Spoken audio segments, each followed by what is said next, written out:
Indian history की मनुंग चना महात्मा गांधी बु ट्रेन दगी इंथुबीबा थौदोक सिगी मतंगदा वारी तामिनरसी महात्मा गांधी की खा अफ्रीका की खोंगचत महात्मा गांधी ना लंदन द सही अहुम लैदुना आइन तमलब मतुंग द बैरिस्टर पास तौरगा 1891 जून 12 दा भारत हरगलमी मतमदुदा महक की सही कुनिथोई सूरी नहा ओइबो किलम ओइना महक बॉम्बे द थबक थिबा लागलमी अहानबदा मागी सिनफम द माई पाकपा हाइबदो ओइखिदे मतमदुगी दादा अब्दुल्ला एंड को कौब बिजनेस फार्म अमना मखोगी केस लेपिनबा महात्मा गांधी दा हाइजबदगी थबक असे पांगथोकनबा महक 1893 अप्रैल थादा खा अफ्रीका द चलमी मसे महात्मा गांधी की पुंसी की यामना मरु ओइबा मागी पुंसीदा अचौबा अहोंगबा पोरखिबा खोंगचत अमनी मरक मरकता भारत अमुक महांगना थोलक्लबसु महात्मा गांधी ना खा अफ्रीका द पुन सही कुनमाथोई लैरमी खा अफ्रीका की पुंसीना तुंगी महात्मा गांधी की ग्रेट सोल अमसुंग जाति की मपा ओयखिबनी मागी पुंसी की फिदमनिंगाई ओइरबा थबकसिंग मियेंग वाखल ममिंग चलबा साहित्यज्ञ आंदोलन non violence civil disobedience movement पुनमक खा अफ्रीका द चांगिंग तौदुना थबक ओइना पांगथोरखरबनी खा अफ्रीका मागी पुंसी की चांगिंग तौफमनी खा अफ्रीका द लैबा भारत मचासिंग की फिबम अवाबगी फिबमनी अकीबगी मसकनी 1860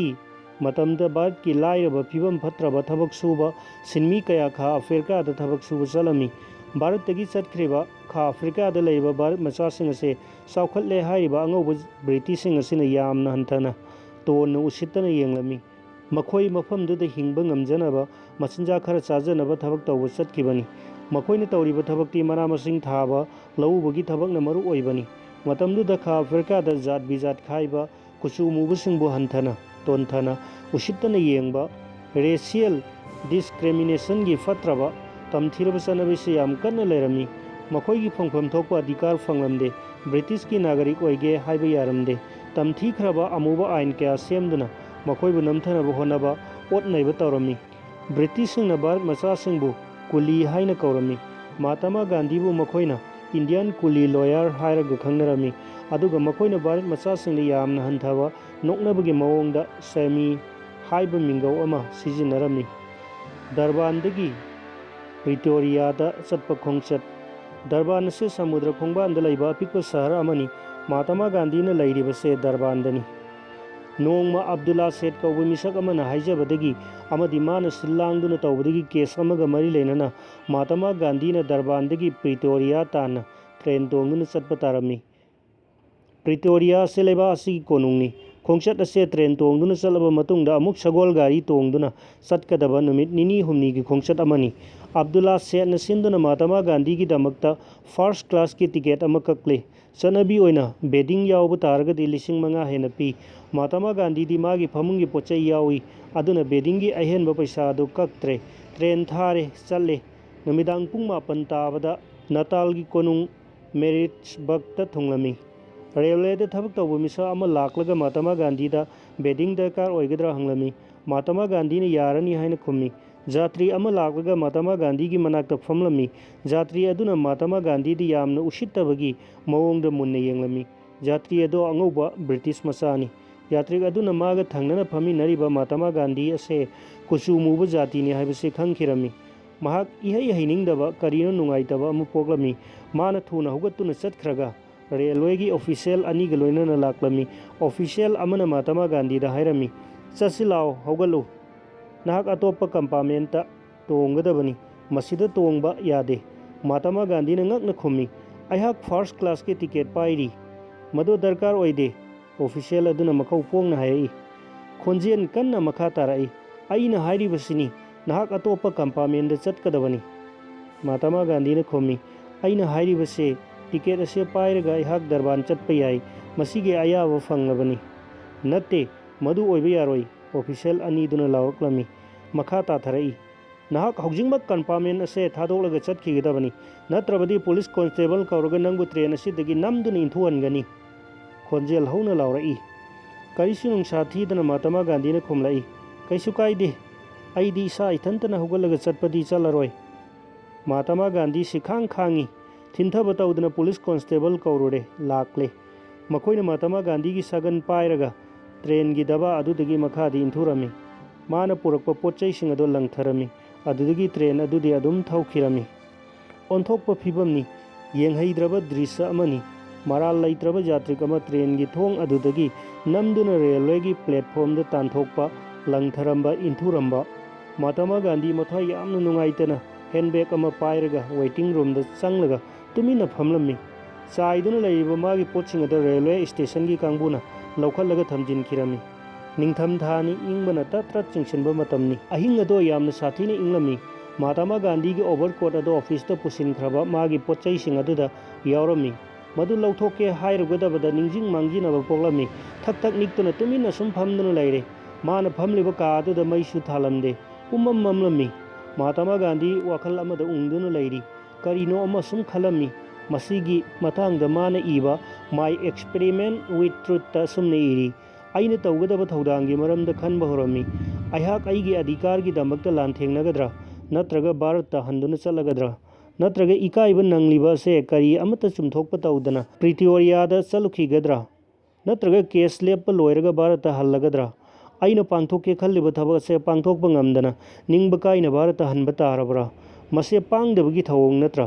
ꯑꯩꯅ ꯉꯁꯤ ꯐꯪꯂꯤꯕ ꯑꯋꯥꯕ, ꯈꯨꯗꯣꯡꯊꯤꯕ ꯑꯁꯤꯗꯤ ꯈꯖꯤꯛꯇꯅꯤ꯫ ꯖꯥꯠ ꯕꯤꯖꯥꯠ ꯈꯥꯏꯕ, ꯀꯨꯆꯨ ꯈꯦꯟꯅꯕꯒꯤ ꯂꯥꯏꯅꯥ ꯑꯁꯤꯗꯤ ꯃꯆꯦꯠ ꯑꯃꯈꯛꯇꯅꯤ꯫ ꯀꯔꯤꯒꯨꯝꯕ ꯉꯝꯂꯕꯗꯤ ꯑꯩꯅ ꯁꯣꯏꯗꯅ ꯁꯥꯊꯤꯔꯕ ꯂꯥꯏꯅꯥ ꯑꯁꯤ ꯃꯨꯠꯊꯠꯅꯕ ꯍꯣꯠꯅꯒꯅꯤ꯫ ꯃꯁꯤ ꯊꯦꯡꯅꯕꯗ ꯑꯋꯥꯕ, ꯈꯨꯗꯣꯡꯊꯤꯕ ꯀꯌꯥ ꯃꯥꯌꯣꯛꯅꯔꯕꯁꯨ ꯅꯤꯡꯍꯟꯅꯕ ꯇꯧꯗꯨꯅ ꯊꯦꯡꯅꯒꯅꯤ꯫ ꯑꯋꯥꯕꯗꯣ ꯈꯥꯡꯒꯅꯤ꯫ ꯑꯔꯥꯟꯕꯁꯦ ꯆꯨꯝꯊꯣꯛꯅꯕ ꯍꯣꯠꯅꯒꯅꯤ꯫ ꯀꯂꯔ ꯄ꯭ꯔꯤꯖꯨꯗꯤꯁ ꯂꯧꯊꯣꯛꯅꯕ ꯍꯣꯠꯅꯒꯅꯤ꯫ ꯃꯇꯧ ꯑꯁꯨꯝꯅ ꯁꯥꯊꯤꯅ ꯏꯪꯈ꯭ꯔꯕ ꯑꯍꯤꯡ ꯑꯁꯤꯗ ꯑꯏꯪꯕ ꯀꯔꯤ ꯑꯃꯠꯇ ꯐꯥꯎꯗꯕꯒꯨꯝ ꯃꯍꯥꯇꯃꯥ ꯒꯥꯟꯙꯤꯅ ꯁꯥꯊꯤꯔꯕ ꯋꯥꯔꯦꯞ ꯑꯃ ꯂꯧꯔꯝꯃꯤ꯫ ꯇ꯭ꯔꯦꯟꯗꯒꯤ ꯏꯟꯊꯨꯔꯝꯕ ꯊꯧꯗꯣꯛ ꯑꯁꯤꯅ ꯃꯍꯥꯇꯃꯥ ꯒꯥꯟꯙꯤꯒꯤ ꯄꯨꯟꯁꯤꯗ ꯑꯆꯧꯕ ꯑꯍꯣꯡꯕ ꯑꯃ ꯄꯣꯔꯛꯈꯤ꯫ ꯃꯍꯥꯇꯃꯥ ꯒꯥꯟꯙꯤꯅ ꯃꯥꯂꯦꯝꯗ ꯃꯤꯅ ꯃꯤꯕꯨ ꯑꯣꯠꯂꯤꯕ, ꯃꯤ ꯈꯨꯗꯤꯡꯃꯛꯄꯨ ꯃꯥꯟꯅꯅ ꯎꯕ ꯉꯝꯗꯕ, ꯖꯥꯠ ꯀꯨꯆꯨ ꯈꯥꯏꯕ, ꯑꯇꯣꯟꯕꯕꯨ ꯇꯨꯍꯠꯄꯤꯕ, ꯃꯤꯑꯣꯏꯕꯒꯤ ꯐꯪꯐꯝ ꯊꯣꯛꯄ ꯍꯛ ꯃꯠꯄꯤꯔꯕ ꯄꯨꯝꯅꯃꯛ ꯑꯁꯦ ꯀꯣꯛꯅꯅꯕ ꯑꯆꯧꯕ ꯂꯥꯟꯊꯦꯡ ꯑꯃ ꯆꯪꯁꯤꯜꯂꯒꯦ ꯍꯥꯏꯅ ꯆꯞ ꯌꯨꯡꯅ ꯂꯦꯞꯈꯤ꯫ ꯌꯦꯡꯕꯗ ꯍꯛꯆꯥꯡꯒꯤ ꯄꯥꯡꯒꯜ ꯌꯥꯝꯅ ꯁꯣꯟꯕ ꯃꯥꯟꯕ ꯅꯤꯄꯥ ꯑꯃꯅꯤ ꯃꯍꯥꯇꯃꯥ ꯒꯥꯟꯙꯤ, ꯑꯗꯨꯕꯨ ꯃꯥꯒꯤ ꯊꯃꯣꯏꯒꯤ ꯐꯤꯔꯦꯞꯇꯤ ꯑꯆꯦꯠꯄꯅꯤ, ꯅꯨꯡ ꯑꯀꯥꯏꯕ ꯁꯝꯕ ꯌꯥꯗꯕꯒꯨꯝꯕꯅꯤ꯫ ꯃꯥꯒꯤ ꯃꯣꯔꯦꯜ ꯀꯔꯦꯖ ꯌꯥꯝꯅ ꯋꯥꯡꯏ꯫ ꯃꯥꯒꯤ ꯇ꯭ꯔꯦꯟꯒꯤ ꯈꯣꯡꯆꯠ ꯑꯁꯤꯅ ꯃꯉꯣꯟꯗ ꯑꯆꯧꯕ ꯄꯥꯔꯥ ꯑꯃ ꯇꯝꯕꯤꯈꯤ꯫ ꯄꯥꯔꯥ ꯑꯁꯤꯅ ꯃꯔꯝ ꯑꯣꯏꯗꯨꯅ ꯃꯥꯅ ꯃꯥꯂꯦꯝꯗ ꯑꯆꯧꯕ ꯑꯍꯣꯡꯕ ꯑꯃ ꯄꯣꯔꯛꯄ ꯉꯝꯈꯤ꯫ ꯑꯍꯤꯡꯗꯨꯃ ꯌꯥꯝꯅ ꯋꯥꯅ ꯈꯥꯡꯗꯨꯅ ꯂꯦꯜꯂꯦ꯫ ꯅꯣꯡꯉꯥꯜꯂꯒ ꯄ꯭ꯔꯤꯇꯣꯔꯤꯌꯥꯗ ꯆꯠꯂꯒꯦ ꯂꯦꯞꯂꯦ꯫ ꯋꯥꯀꯠꯄ ꯍꯧꯕ꯫ ꯅꯣꯡꯉꯥꯜꯂꯒ ꯃꯍꯥꯇꯃꯥ ꯒꯥꯟꯙꯤꯅ ꯊꯣꯛꯈ꯭ꯔꯤꯕ ꯊꯧꯗꯣꯛ ꯑꯗꯨꯒꯤ ꯃꯔꯝꯗ ꯔꯦꯜꯋꯦꯒꯤ ꯖꯦꯅꯔꯦꯜ ꯃꯦꯅꯦꯖꯔꯗ ꯇꯦꯂꯤꯒ꯭ꯔꯥꯝ ꯇꯧꯗꯨꯅ ꯋꯥꯀꯠꯂꯝꯃꯤ꯫ ꯑꯗꯨꯒ ꯃꯥꯒꯤ ꯃꯔꯨꯞ ꯑꯕꯗꯨꯜꯂꯥ ꯁꯦꯊꯇꯁꯨ ꯄꯥꯎ ꯊꯥꯔꯝꯃꯤ꯫ ꯑꯗꯨꯗꯒꯤ ꯑꯕꯗꯨꯜꯂꯥ ꯁꯦꯊꯅ ꯖꯦꯅꯔꯦꯜ ꯃꯦꯅꯦꯖꯔꯗ ꯋꯥꯐꯝ ꯑꯁꯤ ꯈꯪꯍꯜꯂꯝꯃꯤ꯫ ꯑꯗꯨꯕꯨ ꯖꯤ.ꯑꯦꯝ ꯑꯗꯣ ꯀꯔꯤꯁꯨ ꯊꯧꯁꯥꯔꯝꯗꯦ꯫ ꯔꯦꯜꯋꯦꯒꯤ ꯀꯥꯡꯕꯨꯅ ꯇꯧꯔꯤꯕ ꯑꯗꯣ ꯀꯔꯤꯁꯨ ꯀꯥꯏꯗꯦ ꯍꯥꯏꯔꯝꯃꯤ꯫ ꯑꯕꯗꯨꯜꯂꯥ ꯁꯦꯊꯅ ꯍꯥꯏꯕꯗꯒꯤ ꯃꯥꯒꯤ ꯃꯔꯨꯞ ꯃꯄꯥꯡ ꯈꯔ ꯃꯍꯥꯇꯃꯥ ꯒꯥꯟꯙꯤꯕꯨ ꯎꯅꯕ ꯂꯥꯛꯂꯝꯃꯤ꯫ ꯃꯈꯣꯏꯅ ꯃꯍꯥꯇꯃꯥ ꯒꯥꯟꯙꯤꯗ ꯍꯥꯏꯔꯝꯃꯤ, ꯊꯧꯗꯣꯛ ꯑꯁꯤ ꯑꯅꯧꯕ ꯅꯠꯇꯦ, ꯇꯠꯇꯅ ꯊꯣꯛꯄ ꯊꯧꯗꯣꯛꯅꯤ꯫ ꯚꯥꯔꯠ ꯃꯆꯥꯁꯤꯡꯅ ꯇ꯭ꯔꯦꯟ ꯇꯣꯡꯗꯨꯅ ꯆꯠꯄꯗ ꯐꯥꯔꯁꯠ ꯀ꯭ꯂꯥꯁ ꯑꯃꯁꯨꯡ ꯁꯦꯀꯦꯟꯗ ꯀ꯭ꯂꯥꯁꯀꯤ ꯇꯤꯀꯦꯠ ꯀꯛꯇꯨꯅ ꯆꯠꯂꯕꯗꯤ ꯑꯉꯧꯕ ꯁꯥꯍꯦꯕꯁꯤꯡ ꯑꯃꯗꯤ ꯔꯦꯜꯋꯦꯒꯤ ꯑꯆꯧꯕꯁꯤꯡꯒꯤ ꯃꯐꯝꯗꯒꯤ ꯑꯁꯤꯒꯨꯝꯕ ꯏꯀꯥꯏꯕ ꯅꯪꯕ ꯊꯧꯗꯣꯛ ꯑꯁꯤ ꯇꯠꯇꯅ ꯊꯦꯡꯅꯩ꯫ ꯅꯨꯃꯤꯗꯥꯡꯋꯥꯏꯔꯝꯗ ꯄ꯭ꯔꯤꯇꯣꯔꯤꯌꯥ ꯆꯠꯅꯕ ꯇ꯭ꯔꯦꯟ ꯊꯨꯡꯂꯔꯦ꯫ ꯃꯍꯥꯇꯃꯥ ꯒꯥꯟꯙꯤꯅ ꯔꯤꯖꯥꯔꯚ ꯕꯔꯊ ꯑꯃ ꯂꯧꯔꯦ꯫ ꯑꯗꯨꯒ ꯕꯦꯔꯤꯡꯒꯤ ꯇꯤꯀꯦꯠ ꯑꯃꯁꯨ ꯀꯛꯂꯦ꯫ ꯇ꯭ꯔꯦꯟ ꯑꯗꯨꯅ ꯃꯍꯥꯇꯃꯥ ꯒꯥꯟꯙꯤꯕꯨ ꯆꯥꯔꯂꯁ ꯇꯥꯎꯟ ꯇꯥꯟꯅ ꯄꯨꯔꯝꯃꯤ꯫ ꯁꯒꯣꯜ ꯒꯥꯔꯤ ꯇꯣꯡꯕꯒꯤ ꯈꯣꯡꯆꯠ꯫ ꯃꯍꯥꯇꯃꯥ ꯒꯥꯟꯙꯤ ꯆꯥꯔꯂꯁ ꯇꯥꯎꯟꯗ ꯑꯌꯨꯛꯇ ꯊꯨꯡꯂꯝꯃꯤ꯫ ꯃꯥꯅ ꯆꯠꯀꯗꯧꯔꯤꯕ ꯖꯣꯍꯦꯟꯁꯕꯔꯒ ꯐꯥꯎꯕꯗꯤ ꯇ꯭ꯔꯦꯟ ꯆꯦꯜꯂꯝꯗꯦ꯫ ꯑꯗꯨꯅ ꯃꯈꯣꯡ ꯃꯔꯤ ꯄꯥꯟꯕ ꯁꯒꯣꯜꯅꯆꯤꯡꯕ ꯑꯆꯧꯕ ꯀꯣꯆ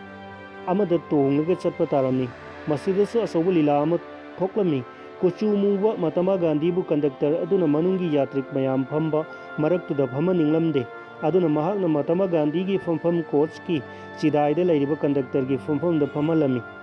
ꯈꯔ ꯆꯠꯂꯒ ꯀꯟꯗꯛꯇꯔ ꯑꯗꯨꯅ ꯆꯨꯔꯨꯞ ꯊꯛꯅꯤꯡꯂꯛꯄꯗꯒꯤ ꯃꯍꯥꯇꯃꯥ ꯒꯥꯟꯙꯤꯕꯨ ꯑꯃꯨꯛ ꯃꯅꯨꯡꯗ ꯐꯝꯂꯒ ꯃꯥꯅ ꯃꯄꯥꯟꯗ ꯐꯝꯒꯦ ꯍꯥꯏꯔꯝꯃꯤ꯫ ꯍꯟꯅ ꯍꯟꯅ ꯏꯀꯥꯏꯕ ꯄꯤꯔꯦ ꯍꯥꯏꯗꯨꯅ ꯃꯍꯥꯇꯃꯥ ꯒꯥꯟꯙꯤꯅ ꯌꯥꯔꯝꯗꯦ꯫ ꯑꯗꯨꯗꯒꯤ ꯃꯁꯥ ꯐꯔꯕ ꯀꯟꯗꯛꯇꯔ ꯑꯗꯨꯅ ꯃꯍꯥꯇꯃꯥ ꯒꯥꯟꯙꯤꯗ ꯀꯤꯟꯅ ꯊꯤꯜꯂꯝꯃꯤ꯫ ꯁꯥꯊꯤꯅ ꯐꯨꯕꯤꯔꯝꯃꯤ꯫ ꯃꯌꯥꯝ ꯆꯪꯗꯨꯅ ꯈꯥꯝꯂꯝꯃꯤ꯫ ꯂꯥꯏꯕꯛ ꯐꯕꯗꯒꯤ ꯀꯣꯆ ꯑꯗꯨꯅ ꯊꯨꯡꯐꯝ ꯌꯧꯕ ꯃꯇꯝꯗ ꯚꯥꯔꯠ ꯃꯆꯥ ꯈꯔ ꯂꯩꯔꯝꯃꯤ꯫ ꯎꯆꯤꯟ ꯅꯥꯆꯤꯟꯅ ꯈꯨꯗꯣꯡꯊꯤꯕꯗꯣ ꯅꯥꯟꯊꯣꯛꯈ꯭ꯔꯦ꯫ ꯃꯊꯪꯗꯅ ꯈꯔ ꯆꯥꯎꯕ ꯀꯣꯆ ꯑꯃꯃꯨꯛ ꯇꯣꯡꯂꯒ ꯖꯣꯍꯟꯁꯕꯔꯒꯇ ꯇꯥꯟꯅ ꯆꯠꯂꯝꯃꯤ꯫ ꯍꯣꯇꯦꯜꯗ ꯂꯩꯍꯟꯗꯕ꯫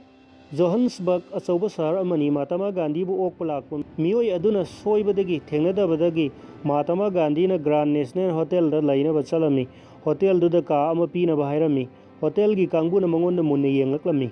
ꯃꯍꯥꯛ ꯀꯨꯆꯨ ꯃꯨꯕ ꯚꯥꯔꯠ ꯃꯆꯥꯅꯤ ꯍꯥꯏꯕꯁꯦ ꯈꯪꯂꯝꯃꯤ꯫ ꯑꯗꯨꯗꯒꯤ ꯃꯈꯣꯏꯅ ꯍꯣꯇꯦꯜ ꯑꯗꯨ ꯀꯥ ꯑꯍꯥꯡꯕ ꯑꯃꯠꯇ ꯂꯩꯇ꯭ꯔꯦ ꯍꯥꯏꯔꯛꯂꯝꯃꯤ꯫ नींब कायरदुन होटल अदुदगी थोरक्लमी अदुदगी टैक्सी अमा तोंगलगा मागी मरुप मोहम्मद कमरुद्दीन की दुकान दा चलमी मबानी उनरे नुंगाइरे प्रिटोरिया यौबा मथंगी अरोइब खोंचती ट्रेन तोंगदुना प्रिटोरियादा अमुक चटपनी महात्मा गांधी ने फर्स्ट क्लास तोंगदुना चटप पामदगी रेलवे की मैनेजर द महाक बैरिस्टर अमनी हाइना मसक ताकलदुना टिकेट अमा पीनबा हाइरमी मैनेजर ना हाइरई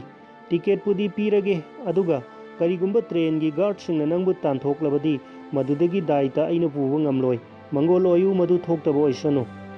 महात्मा गांधी फर्स्ट क्लास कंपार्टमेंट तोंगले ngaiha लेरग गार्ड अमा चंगलक्लमी कुचु मुबा महात्मा गांधी ने फमदुना लेरंबा उबदा महक यामना सावरमी सावना हाइरई नाक असिदा तोंगबा यारोय थर्ड क्लास कंपार्टमेंट चटख्रो लाइबक फबा हाइगद्रा का अदुदा अंगौबा ब्रिटिश मसा अमतंग तोंगलमी माना गार्ड अदुदा हाइरई महक फर्स्ट क्लास के टिकेट अमा पाइरी तोंगहलुदना गार्ड अदुना सकफम हंजिलगा हाइरई नहाक कुली मसा अमगा चलमिनबा पामलबदी करिसु काइदे मसी हाइरमलगा महक थोखरे मिदांग पुंग 9 ताबदा महात्मा गांधी प्रिटोरियादा थुंगलमी।